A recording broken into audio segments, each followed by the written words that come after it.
Welcome, family, to a new episode of Read, Remember, Repeat. And we kicking this show off, showing some love to Iron Mastery Academy. Shout outs Doc Spills and Christopher Terry. They're teaching people how to learn and earn on the go and manage their own finances.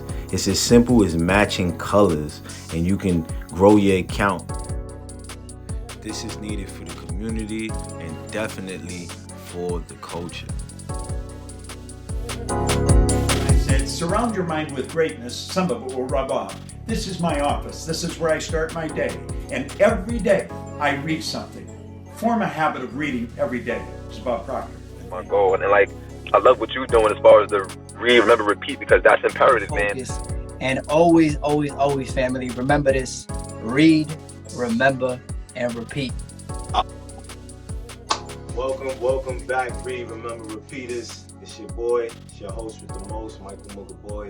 And y'all already know what we do here over here at the Read, Remember, Repeat show. We give y'all the books, and only the books, you know what I mean? Don't come to this show about nothing else other than learning, you know what I mean? If you want to learn, that's good, you know what I mean? You're in the right place, you know what I mean? This book that I want to tap in with y'all with is called The Power of Awareness, right? And this is by Neville Goddard.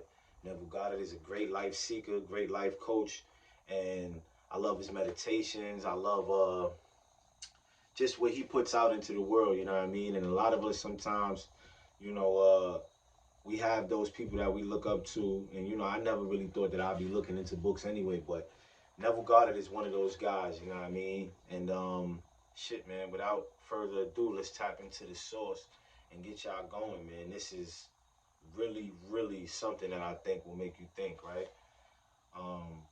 Chapter 1. We're going to start off from Chapter 1, The Power of Awareness by Neville Goddard. Chapter 1, I am all things when they are admitted, are made manifest by the light. For everything that is made manifest is light. Ephesians 5:13. That's in the Bible, if you guys don't know, you know what I mean? So this book has some scriptures in it, but he's going to tap into it. Let's go. The light is consciousness.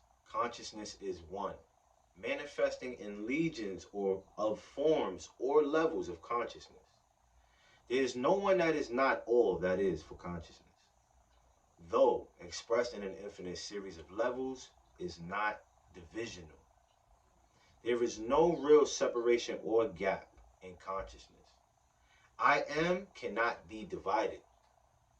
I may conceive myself to be a rich man, a poor man, a beggar man, or thief, but the center of my being remains the same. Regardless of the concept I hold of myself, at the center of manifestation, there is only one I am manifesting. In legions of forms or concepts of itself, and I am that I am. I am is the self-definition of the absolute, the foundation on which everything rests. I am is the first cause substance. I am is the self-definition of God. I am have sent me unto you, Exodus 3:14. I am that I am, Exodus 3:14. Be still and know that I am God. Psalms 4:46:10. I am is a feeling of permanent awareness. The very center of consciousness is the feeling of I am. I may forget who I am, where I am, what I am, but I cannot forget that I am. The awareness of being remains regardless of the degree of forgetfulness of who, where, and what I am. I am is that which, amid unnumbered forms, is ever the same. This great discovery of cause reveals that, good or bad, man is actually the arbiter of his own fate, and that it is his concept of himself that determines the world in which he lives, and his concept of himself is his reactions to life. In other words, if you are experiencing ill health, knowing the truth about cause, you cannot attribute the illness to anything other than to the particular arrangement of the basic cause substance, an arrangement which was produced by your reactions to life and is defined by your concept. I am unwell. This is why you are told, let the weak man say, I am strong. Joel 3:10. For by his assumption, the cause, substance, I am, is rearranged and must therefore manifest that which its rearrangement affirms. This principle governs every aspect of your life, be it social, financial, intellectual, or spiritual. I am is the reality to which, whatever happens, we must turn for an explanation of the phenomena of life. It is I am's concept of itself that determines the form and scenery of its existence. Everything depends upon its attitude toward itself. That which it will not affirm as true of itself cannot awaken in its world. That is, your concept of yourself, such as I am strong, I am secure, I am loved, determines the world in which you live. In other words, when you say, I am a man, I am a father, I am an American, you are not defining different I ams. You are defining different concepts of arrangements of the one cause substance, the one I am. Even in the phenomena of nature, if the tree were articulate, it would say, I am a tree, I am an apple tree, I am a fruitful tree. When you know that consciousness is the one and only reality, conceiving itself to be something good, bad, or indifferent, and becoming that which it conceived itself to be, you are free from the tyranny of second causes. Free from the belief that there are causes outside of your own mind that can affect your life. In the state of consciousness of the individual is found the explanation of the phenomena of life. If man's concept of himself were different, everything in his world would be different. His concept of himself being what it is, everything in his world must be as it is. Thus, it is abundantly clear that there is only one I am, and you are that I am. And while I am is infinite, you, by your concept of yourself, are displaying only a limited aspect of the infinite I am. Wow, family, that was deep. Build thee more stately mansions, O my soul, as the swift reasons roll. Leave thy low vaulted past. Let each new temple, nobler than the last, shut thee from heaven with a dome more vast, till thou at length art free, leaving thine outgrown shell by life's unresting sea. Oliver Wendell Holmes, Sr., The Chambered Nautilus. Family, that's I am, right? That's the first chapter. We already got through the first chapter, so we're going to come back with the second chapter after this. Read, remember, repeat. Y'all know what we do at the middle of the show. Let's get it.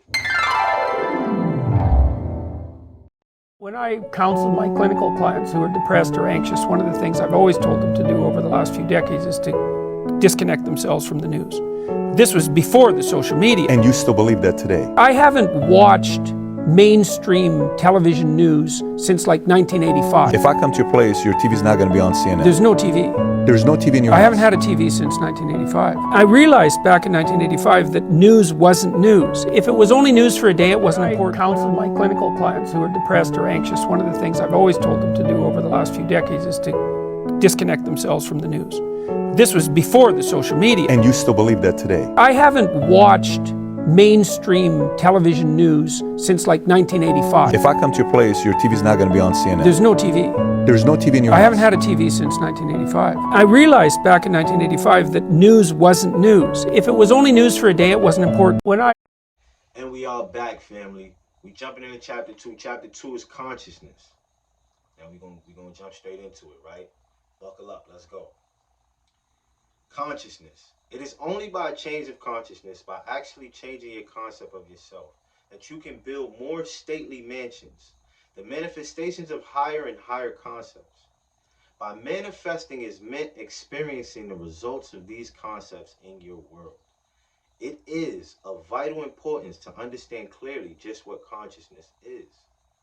The reason lies in the fact that consciousness is the one and only reality. It is the first and only cause substance of the phenomena of life.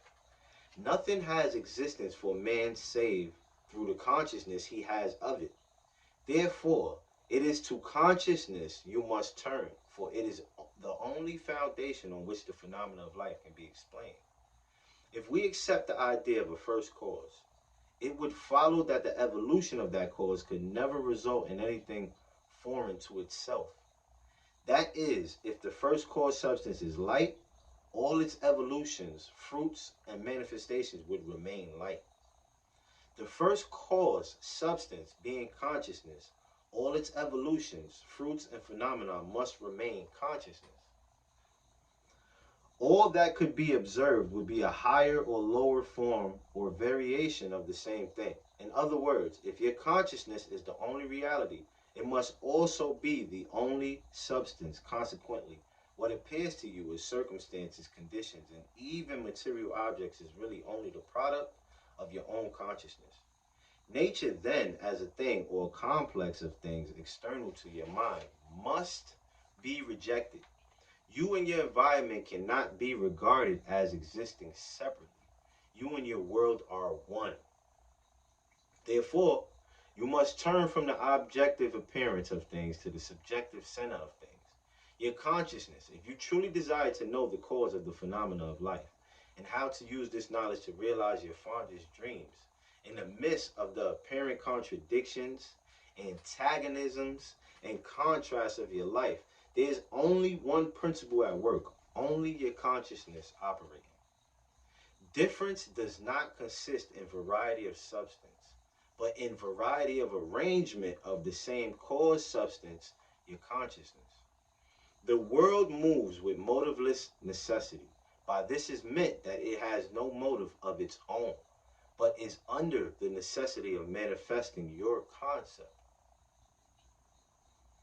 The arrangement of your mind, and your mind is always arranged in the image of all you believe and consent to as true. The rich man, poor man, beggar man, or thief are not different minds, but different arrangements of the same mind, in the same sense that a piece of steel, when magnetized, differs not in substance from its demagnetized state, but in the arrangement and order of its molecules. A single electron revolving in a specified orbit constitutes the unit of magnetism. When a piece of steel or anything else is demagnetized, the revolving electrons have not stopped. Therefore, the magnetism has not gone out of existence. There is only rearrangement of the particles so that they produce no outside or perceptible effect. When particles are arranged at random, mixed up in all directions, the substance is said to be demagnetized. But when particles are marshaled in ranks so that a number of them face in one direction, the substance is a magnet. Magnetism is not generated, it is displayed. Health, wealth, beauty, and genius are not created. They are only manifested by the arrangement of your mind. That is by your concept of yourself. And your concept of yourself is all that you accept and consent to as true. What you consent to can only be discovered by an uncritical observation of your reactions to life. Your reactions reveal where you live psychologically, and where you live psychologically determines how you live here in the outer visible world. The importance of this in your daily life should be immediately apparent. The basic nature of the primal cause is consciousness. Therefore, the ultimate substance of all things is consciousness. Family, we are going to jump into chapter 3, and we're going to give it till tonight to jump into chapter 3, because I feel like that was too much sauce, right? And when you get this information and you read it, ask yourself, do you understand this? What am I listening to? What am I understanding? You know what I mean? If consciousness is first, right, that means everything else has to fall into consciousness. If you're unconscious, right, it's like, how would you, everything else would have to be unconscious. Read, remember, repeat. Let's go, gang. See y'all tonight.